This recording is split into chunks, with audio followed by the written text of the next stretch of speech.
নমস্কার দর্শক বন্ধুরা, আমি শুভাশিস আর আপনারা দেখছেন Brainwave Educom, your tech your wave. বন্ধুরা, চ্যানেলটিতে নতুন হয়ে থাকলে চ্যানেলটিকে অবশ্যই সাবস্ক্রাইব করুন আর আমার এই ভিডিওটি ভালো লাগলে অবশ্যই লাইক করুন এবং বন্ধুদের সাথে বেশি বেশি করে শেয়ার করুন। চলুন চলে যাওয়া যাক মূল টপিকে।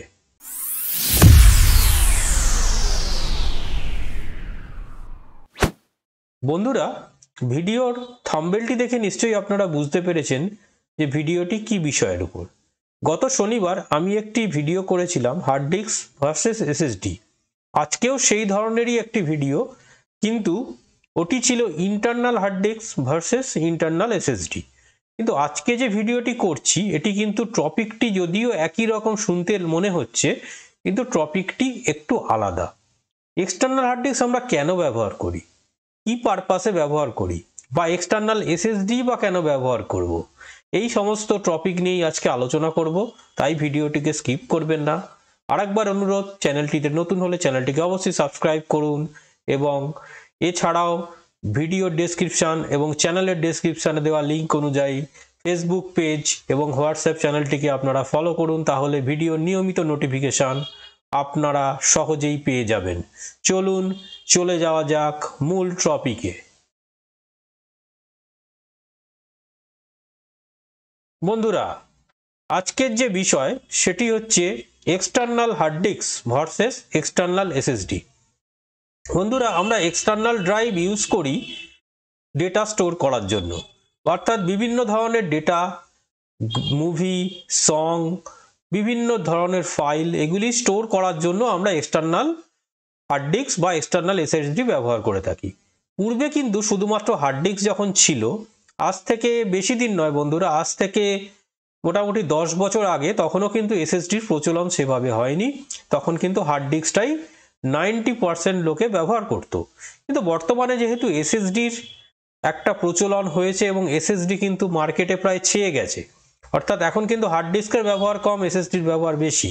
তবুও বন্ধুরা, আজকের দিনে এক্সটার্নাল হার্ড ডিস্ক কিন্তু অপরিহার্য। কেন অপরিহার্য সমস্তই বলবো, তাই ভিডিওটিকে স্কিপ করবেন না, একদম সম্পূর্ণ দেখতে থাকুন, বিষয়টি আপনাদের কাছে ক্লিয়ার হয়ে যাবে। বন্ধুরা, হার্ড ডিস্কের মেকানিজম আপনাদের সকলেরই জানা। হার্ড ডিস্কের মধ্যে মেকানিক্যাল কিছু জিনিস থাকে, অর্থাৎ মুভিং পার্টস, যেগুলি মুভমেন্টের মাধ্যমে আমরা ডেটাকে রিড এবং রাইট করতে পারি। হার্ড ডিস্কের মধ্যে একটি ম্যাগনেটিক চাকতি থাকে যাকে প্লেটার বলে, এবং এর উপরে রিড রাইট হেডের মাধ্যমে ডেটাকে লেখা হয়। অর্থাৎ এই যে মুভিং পার্টগুলি, এগুলির মাধ্যমেই কিন্তু হার্ড ডিস্কের পরিচালনা হয়ে থাকে।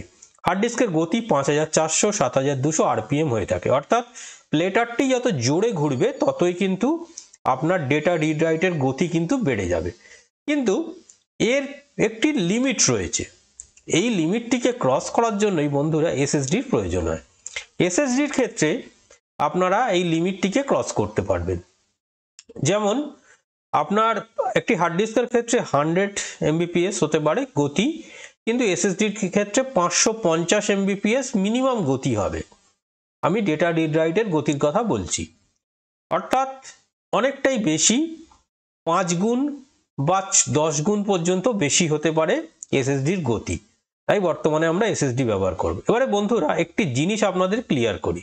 ধরুন আপনি একটি ভিডিও ফাইলকে সংরক্ষণ করবেন, একটি না একাধিক ভিডিও ফাইল, অডিও ফাইল, অর্থাৎ বড় বড় কিছু ফাইলকে সংরক্ষণ করবেন, তাহলে বন্ধুরা আপনারা কি পারচেস করবেন, এসএসডি না হার্ড ডিস্ক?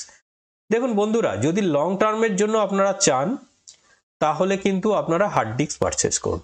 কেন হার্ড ডিস্ক পারচেস করবেন সেটি আপনাদের বলছি। এসএসডির মধ্যে কিছু চিপ থাকে, ইলেকট্রনিক সার্কিট যাকে বলা হয়, সেই চিপগুলির মধ্যে ইলেকট্রনিক পাওয়ার থাকে। এই ইলেকট্রনিক পাওয়ারটা নির্দিষ্ট সময় পরে কিন্তু শেষ হয়ে যায়, অর্থাৎ ওই ইলেকট্রনিক পাওয়ার দ্বারা ওই চিপগুলিকে আপনার কিন্তু পাওয়ার দিতে হয়। এসএসডির ক্ষেত্রে বলছি, এসএসডির ক্ষেত্রে ইলেকট্রনিক চিপকে পাওয়ার না দিলে এসএসডি কিন্তু ড্যামেজ হয়ে যাবে আপনার। ধরুন আপনি একটি এসএসডিতে ডেটা সংরক্ষণ করেছেন, সংরক্ষণ করে আপনি রেখে দিয়েছেন, 2 বছর বাদে হয়তো আপনি সেই ডেটা এসএসডিটা যখন লাগালেন দেখলেন ডিটেক্ট করছে না। তার মানে কি, ইলেকট্রনিক চিপগুলির যে পাওয়ার ছিল সেই পাওয়ারগুলি শেষ হয়ে গেছে, অর্থাৎ ওটির এসএসডিটি আপনার নষ্ট হয়ে গেছে। কিন্তু হার্ড ডিস্কের ক্ষেত্রে যেহেতু এরকম কোনো ইলেকট্রনিক পার্ট থাকে না, সমস্তটাই মেকানিক্যাল পার্ট থাকে, এই জন্য দীর্ঘ সময় পরেও কিন্তু আপনি হার্ড ডিস্কের ডেটাকে রিড রাইট সহজেই করতে পারবেন। ধরুন 2 বছর 3 বছর 4 বছর বাদেও কিন্তু আপনি হার্ড ডিস্ক যখন লাগাবেন আপনার সিস্টেমের সাথে, তখন কিন্তু হার্ড ডিস্কটি রিড করবে। কিন্তু এসএসডির ক্ষেত্রে এটি হবে না। তবুও কেন এক্সটার্নাল এসএসডি আমরা ব্যবহার করব? বন্ধুরা, যাদের ক্ষেত্রে ধরুন এসএসডি কে পাওয়ার দেওয়ার কোনো অসুবিধা নেই, অর্থাৎ উইকলি বা মান্থলি আপনার এসএসডিটা ইউজ করতে পারবেন, তাহলে আপনারা এক্সটার্নাল এসএসডি পারচেস করতে পারেন, তাতে কোনো সমস্যা হবে না। কিন্তু দীর্ঘদিন যদি ফেলে রাখেন এক্সটার্নাল এসএসডি, তাহলে কিন্তু ওই ইলেকট্রনিক পাওয়ার ওটা শেষ হয়ে যাবে এবং এসএসডিটি আপনার ড্যামেজ হয়ে যাবে। কিন্তু এক্সটার্নাল হার্ড ডিস্কের ক্ষেত্রে এই ধরনের কোনো সমস্যা হওয়ার কথা নয়। আশা করি বিষয়টি আপনাদের ক্লিয়ার করতে পেরেছি। আরেকটি বিষয় আপনাদের বলবো বন্ধুরা, এক্সটার্নাল এসএসডির দাম কিন্তু এক্সটার্নাল হার্ড ডিস্কের দ্বিগুণ বা 3 গুণ। ফলে আপনারা যদি দীর্ঘ সময়ের জন্য বড় বড় কোনো ফাইলকে, ধরুন 2 টিবি বা 4 টিবি হার্ড ডিস্ক আপনারা কিনে নেন এক্সটার্নাল, সেটার যা দাম পড়বে সেই পরিমাণ যদি এক্সটার্নাল এসএসডি কিনতে যান তার 4 গুণ বা 5 গুণ এরকম কিছু দাম পড়ে যাবে। অর্থাৎ এসএসডির দাম অনেকটাই বেশি। এবং এসএসডির ক্ষেত্রে যে প্রবলেমটি আপনাদের বললাম, এর যে ইলেকট্রনিক পার্ট আছে সেই ইলেকট্রনিক পার্টকে কিন্তু চার্জ করতে হয়।